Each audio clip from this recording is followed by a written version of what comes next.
Action to action, July নিয়ত তালবাহানা, জুলাই সনদ বাস্তবায়ন।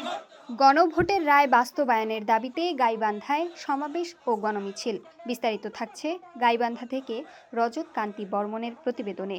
গণভোটের রায় বাস্তবায়নের দাবিতে 11 দলীয় ঐক্যজোট গাইবান্ধার উদ্যোগে শনিবার বিকেলে স্থানীয় পৌর পার্ক শহীদ মিনার চত্বরে বিক্ষোভ সমাবেশ অনুষ্ঠিত হয়।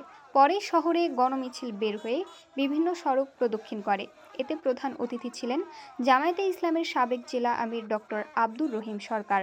বাংলাদেশ জামায়াতে ইসলামী সহ 11 দলীয় ঐক্য জোটের বিপুল সংখ্যক নেতাকর্মী কর্মসূচিতে অংশ নেন। বাংলাদেশ জামায়াতে ইসলামীর জেলা সেক্রেটারি মাওলানা জহুরুল হকের সভাপতিত্বে সমাবেশে অন্যান্যের মধ্যে বক্তব্য দেন গাইবান্ধা পৌর আমির অধ্যাপক ফেরদৌস আলম, জামায়াত নেতা আবু তালেব মাস্টার, এলডিপি নেতা শরীফুল ইসলাম, এনসিপির জেলা যুগ্ম আহ্বায়ক শহীদ আহমেদ ছোটন, এনসিপি নেত্রী কাজল রেখা পিঙ্কি, জেলা জাকপা সভাপতি জাহিদুল ইসলাম, খিলাফত মজলিস জেলা নেতা মুফতি আব্দুল মোতাল্লিব ও মুফতি ইদ্রিস আলী, জেলা ছাত্র শিবির সভাপতি ইউসুফ আল কারজাভি, সাবেক সভাপতি ফেরদৌস আলম রুম্মান ও ওবায়দুল ইসলাম, জেলা ছাত্র শক্তির যুগ্ম আহ্বায়ক শরীফুল ইসলাম প্রমুখ। বক্তারা বলেন, বিএনপি সরকার শেখ হাসিনার ফ্যাসিবাদী সরকারের মতো দেশ পরিচালনা করতে চায়।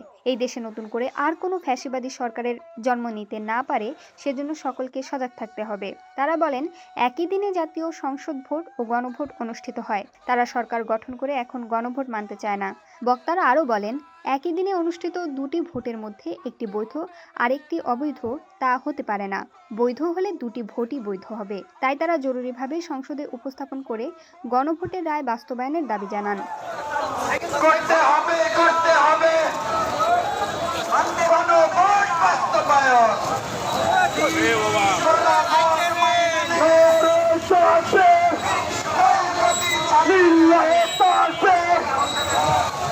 আমার ভাইয়ের রক্ত